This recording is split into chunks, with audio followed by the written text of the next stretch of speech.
Olá, sejam bem-vindos a mais uma edição do São Lucas 24 Horas. Você já parou para pensar em quantas substâncias podem estar presentes no ar que respiramos todos os dias? Produtos de limpeza, fumaça de incêndios, gases industriais e entre outros são exemplos do que pode causar sérios danos à nossa saúde respiratória. E para explicar um pouco mais sobre as intoxicações respiratórias, convidamos a pneumologista do São Lucas Hospital Center, doutora Lorena Ferreira Souza, que vai explicar um pouco mais sobre esse assunto. Seja bem-vinda, doutora. Obrigada pelo convite, Gabriela. E hoje nós vamos falar então sobre esse assunto que tem estado muito em alta e muito comentado, que é as intoxicações respiratórias. Doutora, explica pra gente, antes da gente aprofundar um pouco mais nos casos, o que caracteriza uma intoxicação respiratória, então, num paciente, numa pessoa? Então, depende do que foi o causador da intoxicação, né? Na questão é a gente pensar as substâncias que podem levar à toxicidade pulmonar ou uma toxicidade sistêmica por causa da inalação de algo que está no ambiente, por exemplo.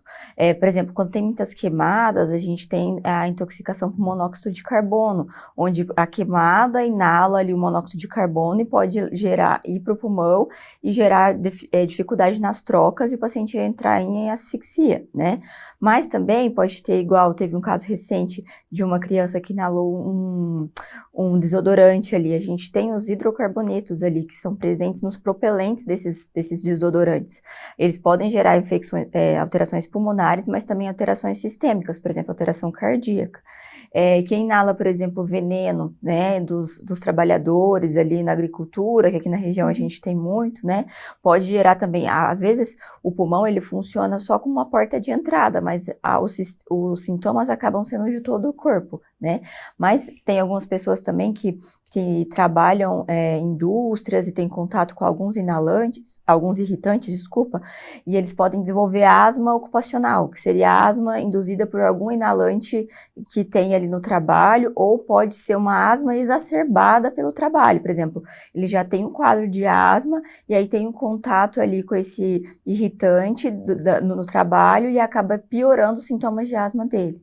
E quando a gente fala, a doutora comentou um ponto que eu acho que é interessante a gente explicar e também um pouquinho, quando a gente fala sobre essas intoxicações, o problema não é só a questão do pulmão, a doutora falou sobre essa questão sistêmica. A doutora poderia explicar um pouquinho mais sobre o que é isso, assim, de forma, talvez com um exemplo pra gente conseguir explicar pro pessoal, então? Então, por exemplo, essa criança que inalou desodorante, a gente tem ali nos propelentes do desodorante, por exemplo, butano, que é o que faz o desodorante fazer a pulverização ali, né? Então, se é inalado isso, o paciente pode ter manifestações cardíacas específicas. Então, vai no coração e ali no coração ele acaba aumentando o sistema nervoso adrenérgico, que a gente fala. Então, gera uma lesão no miocárdio, que é o músculo do coração. Então, o paciente pode evoluir com taquiarritmias. Então, por exemplo, uma fibrilação ventricular, que é um tipo de arritmia. Isso é uma causa até de morte súbita, né? Então, seria uma causa cardíaca que não pulmonar. Por exemplo, alguns venenos, alguns tipos de organofosforado, pode gerar sintomas no corpo todo. Às vezes tem sintoma tanto cardíaco, sintoma neurológico, ou sintoma no fígado, no rim, depende de qual que é a substância que foi inalada, né? E ali no pulmão, então, por exemplo, esse butano, né, que é esse presente nos desodorantes, que eu falei na inalação, também pode dar alteração no sistema nervoso central.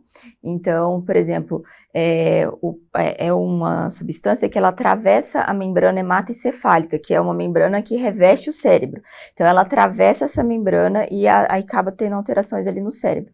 Então, o paciente pode evoluir. Por isso que eles costumam gostar de inalar isso, né? Que aí dá uma euforia, deixa o paciente mais desinibido. Mas, de efeito colateral, pode levar, tipo, por exemplo, a ter convulsões, rebaixamento do nível de consciência, abaixa o nível de consciência que eu falo, o paciente fica mais prostrado, em coma mesmo, né? E aí isso pode levar a uma insuficiência respiratória, né?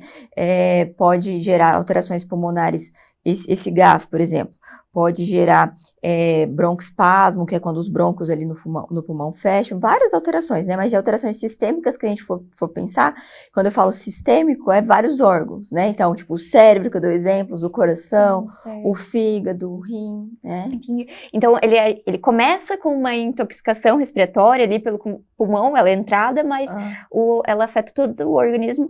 E, doutora, por ser justamente um tipo de, muitas vezes, inalação que o paciente não percebe. No caso da criança com o desodorante, sim, a gente conseguiu perceber, mas nessa questão do contato com o veneno, muitas vezes a pessoa acha que não tem problema e não percebe, não associa muitas vezes ao veneno.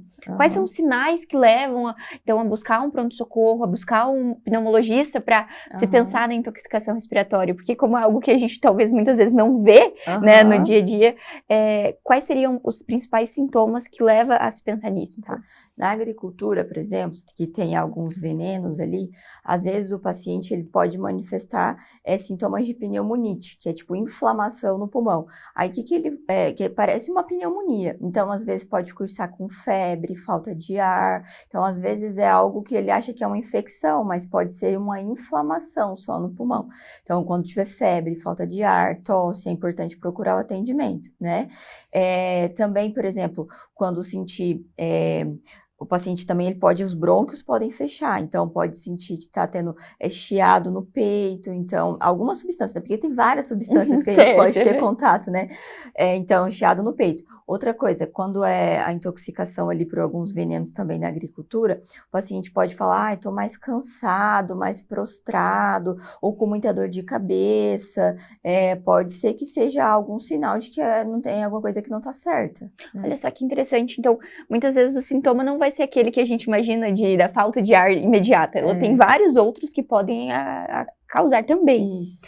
E, doutora, quando a gente fala sobre a questão do caso da paciente, da criança que teve, foi um caso muito diferente que a gente viu hoje, né? A gente vê essa movimentação que foi falada sobre a internet.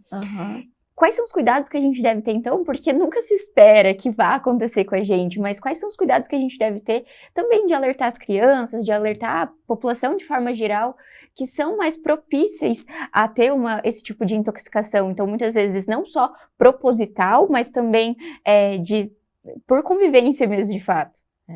Então, assim, por exemplo, quem trabalha numa indústria, né, tem os EPIs, né, que é as de proteção individual, ali, os equipamentos de proteção individual. Então, se foi orientado a usar uma máscara, use a máscara, né, porque às vezes o trabalhador pensa, não precisa, já estou acostumado tanto a fazer isso que não vou precisar usar.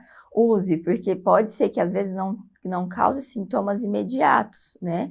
Mas que ao longo do tempo isso pode fazer acumular ali essa inalação, fazer um efeito acumulativo e acabar gerando sintomas no futuro, né?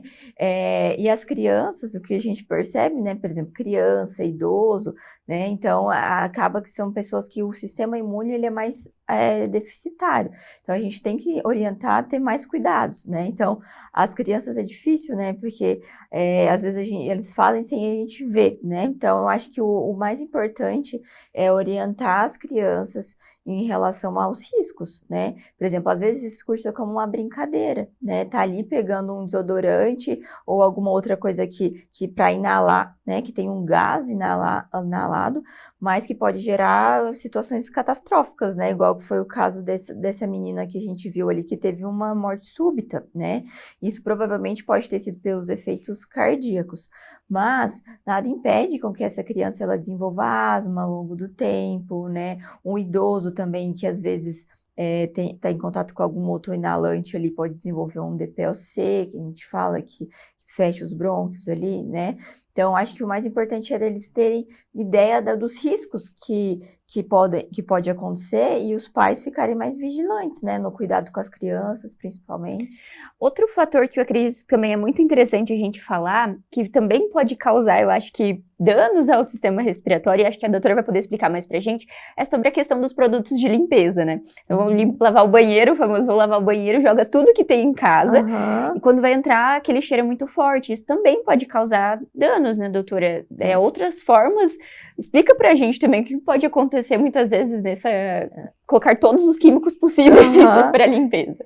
Sim, o que é mais comum é paciente que já tem uma doença respiratória, por exemplo, asma, principalmente asma, que é uma doença que gera uma inflamação no pulmão e fecha os brônquios. Então, se você tem contato com um irritante, por exemplo, a inalação de, por exemplo, Quiboa, ou todos aqueles produtos que você falou, essa mistura de produtos químicos ali para limpar, né? Então, pode, piorar os sintomas de asma, né? Certo. Então, às vezes, aquela paciente que está bem controlada vai limpar a casa e piora os sintomas. Agora, a questão que você pensa, não, uma doença induzida por isso, a gente pode ter essas pneumonites, que é essas inflamações ali no pulmão, que dependendo do componente ali que tem nesses produtos químicos, se a pessoa inala, pode dar essa inflamação, que às vezes vai cursar como uma falta de ar imediata, com febre, parecendo uma pneumonia, mas o principal sintoma é a falta de ar, né? E aí a gente vai ver que tem essa inflamação, mas depende do produto. Então, o ideal seria usar no dia a dia em casa, tipo, produtos mais neutros, né? Então, a base de um detergente neutro, um sabão de coco ali. No caso também, evitar, né, essas coisas com muito cheiro, né? E quem já tem algum problema respiratório, evitar o contato, pedir para outra pessoa limpar a casa, né? Que não ela, porque tem pessoas que pioram muito os sintomas da doença de base por causa dessas exposições. A questão do uso da máscara, doutora, faz alguma diferença também nesses casos? A pessoa que não tem a possibilidade, né, não tenha de outra pessoa estar fazendo, a máscara ela ajuda também a segurar um pouco ou não? Ajuda, eu acho que isso aí é uma boa estratégia mesmo. Então, outra coisa que às vezes quem tem rinite alérgica, né, também pode piorar os sintomas. Então, a máscara ajuda assim, não elimina 100% o risco, né, de ter a piora dos sintomas ou desenvolver alguma doença, mas o ideal é a proteção sempre, né? Certo, a gente falou um pouquinho sobre isso, causa danos a longo prazo também, além de muitas vezes imediatos a longo prazo. Doutor, esse paciente que não recebe o tratamento muitas vezes, ele vai chegando, vai deixando para depois, o que pode acontecer também com esse paciente no quadro mais agudo, muitas vezes, de uma intoxicação? No quadro agudo, né? Isso. Então, no quadro agudo, a principal coisa ali da infecção, ou é uma asma aguda, que seria, por exemplo, vamos supor, isso que eu falei do trabalhador de uma fábrica, Isso. que tem contato com alguma inalação, algum irritante ali. Ele pode inalar de forma aguda e fazer um broncoespasmo agudo, que seria tipo os brônquios fecham de forma aguda, né? Então fecha tudo ali e vem muita falta de ar. Então aí ele tá lá, por exemplo, no trabalho, inalou aquilo e de repente começou com muita falta de ar. Aí provavelmente pode ser um quadro de ou chiado no peito, que pode ser esse broncoespasmo, né? Então, às vezes o principal sintoma vai ser a falta de ar, né? Na hora que estiver tendo contato.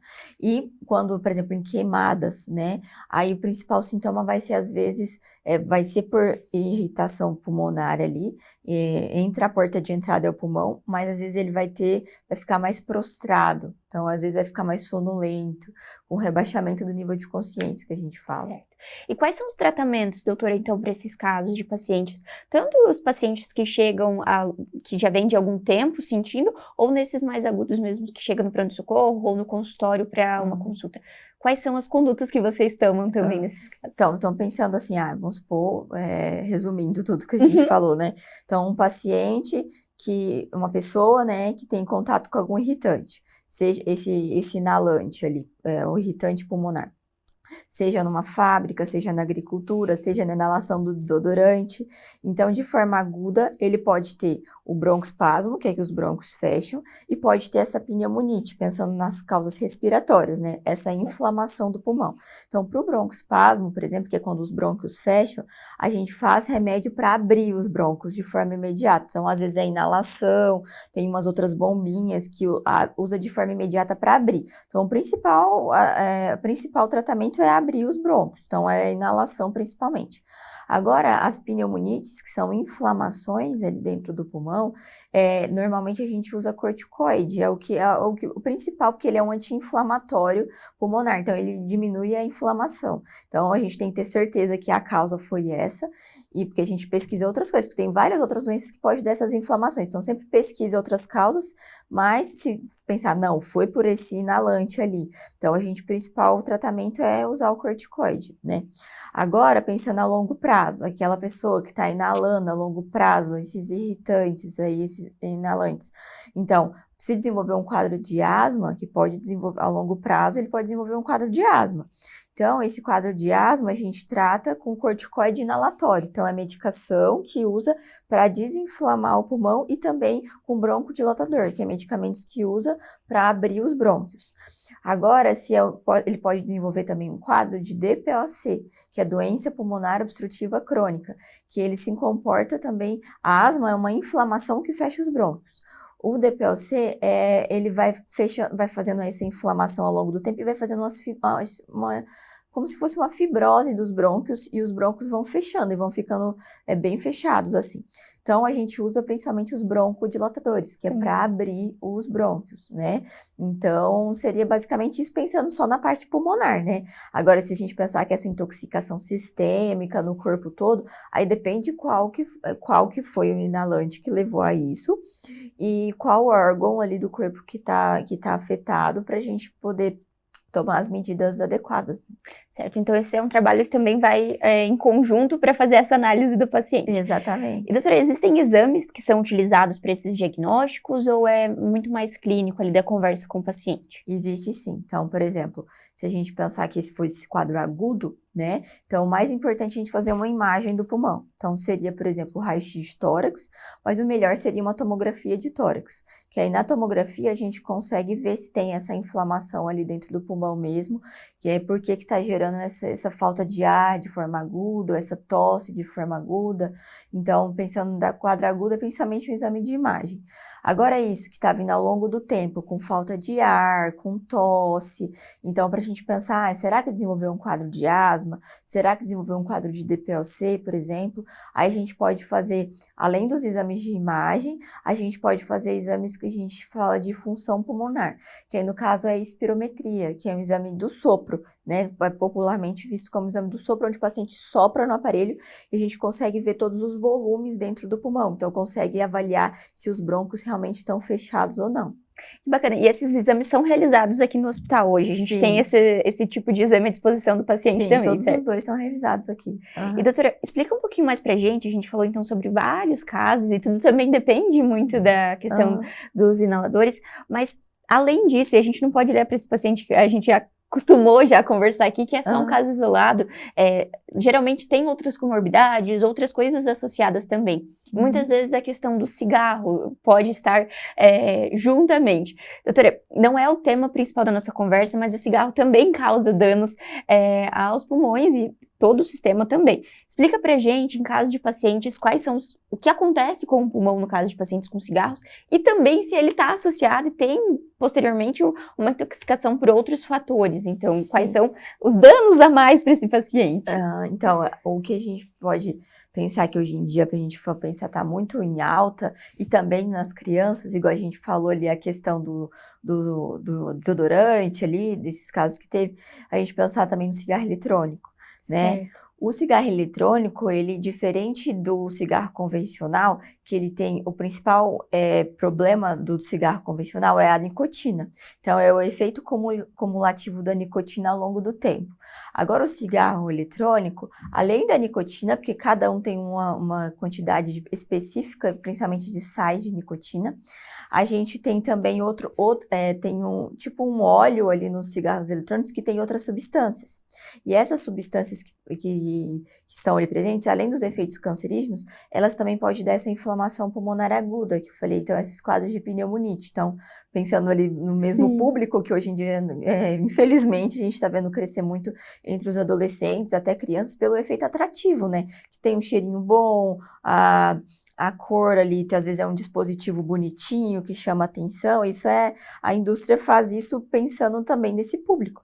Isso é muito ruim, porque a gente está vendo cada vez mais crianças e adolescentes ficando dependentes do tabagismo por causa do cigarro eletrônico. Então, eles podem gerar essas inflamações agudas, tem casos até de explosão da bateria, do dispositivo, gerando alterações graves, né?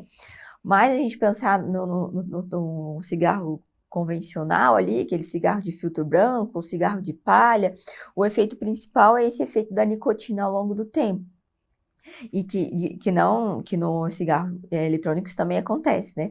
Então, o paciente ele pode desenvolver um quadro de DPOC, principalmente, que seria isso que eu falei, que os brônquios fecham, né? E também aumenta o risco de câncer, né? Então, câncer de pulmão. Então, se é um paciente que já tem uma exposição a algum inalante de alguma forma no trabalho ou perto da casa que mora, e ainda fuma, então os riscos de desenvolver uma doença pulmonar aumenta ainda mais, né?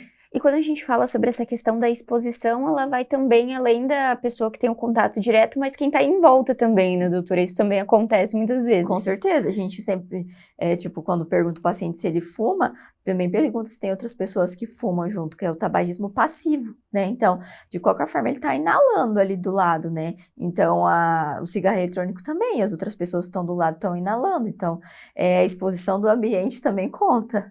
E essa conscientização é o papel, a prevenção mais longa que a gente precisa ter, né, doutora? Porque é constantemente conscientizando, explicando um pouco mais sobre os riscos, porque como a doutora disse, muitas vezes a gente não tem controle das crianças, dos adolescentes no dia a dia ali, muitas vezes os pais estão trabalhando, precisa ficar sozinho, tá na escola, e essa constância é o que é o mais importante, né, de reforçar constantemente os riscos. Com certeza. Assim, a gente vai avaliar os dados ali do tabagismo no Brasil, por exemplo, a gente teve uma queda importante da porcentagem de tabagismo até mais ou menos ali 2017, 2016, substancialmente.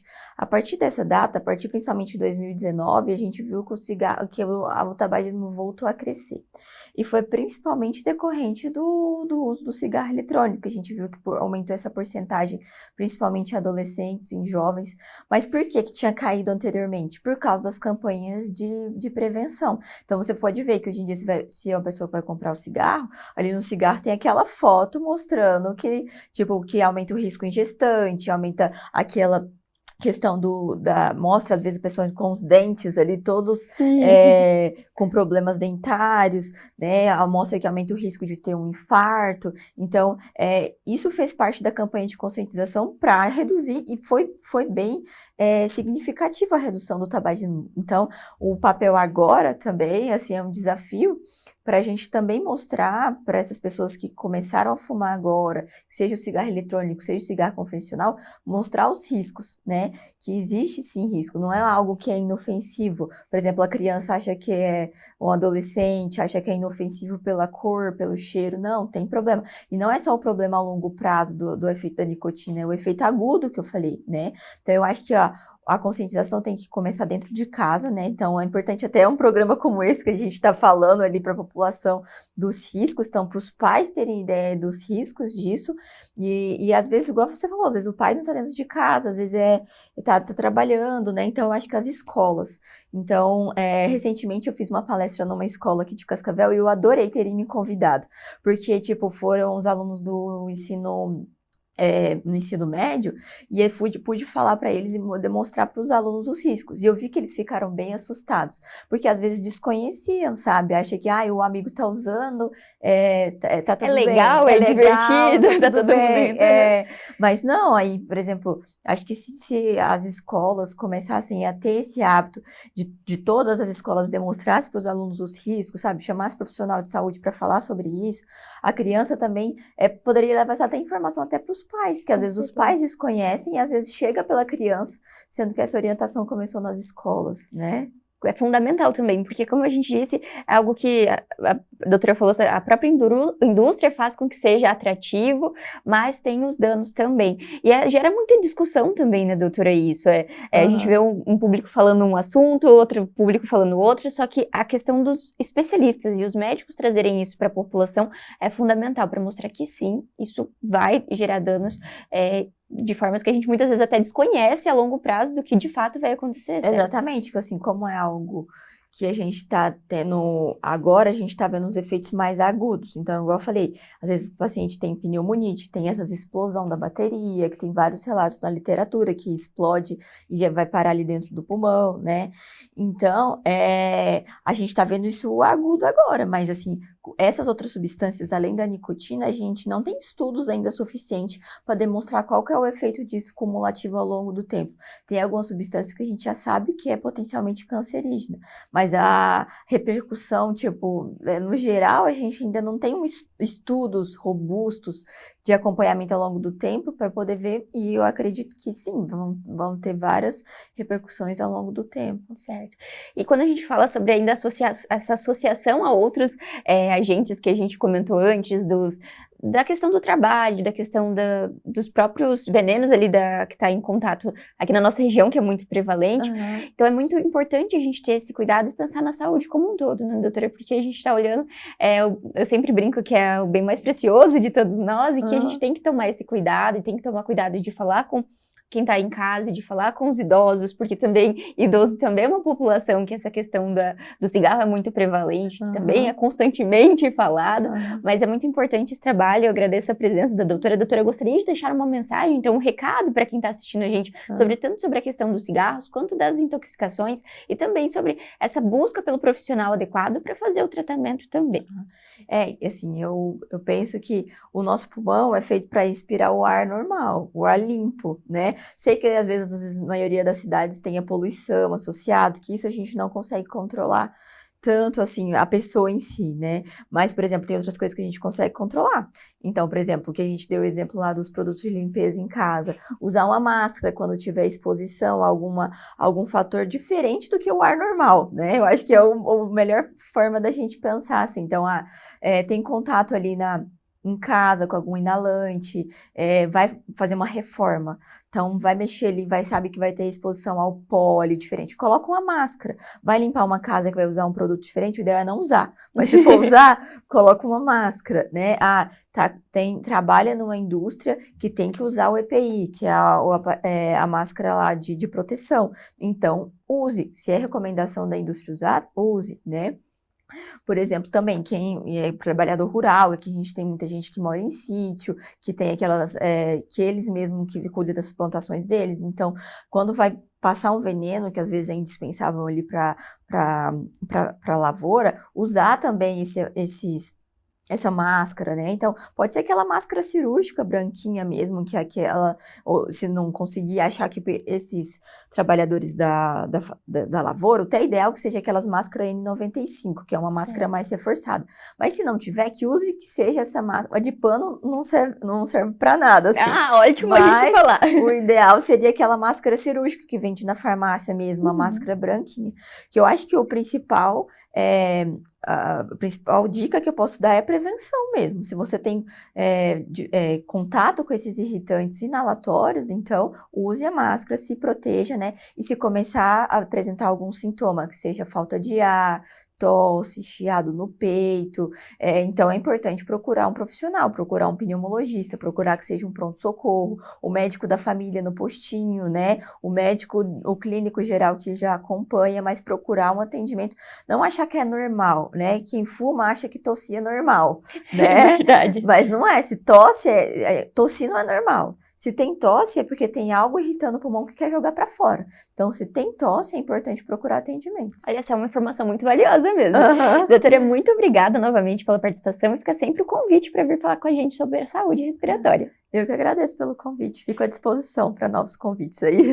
E o São Lucas 24 horas de hoje fica por aqui, mas não deixe de acompanhar as redes sociais através do @FH São Lucas Cascavel para ficar por dentro de todas as novidades. E até o próximo!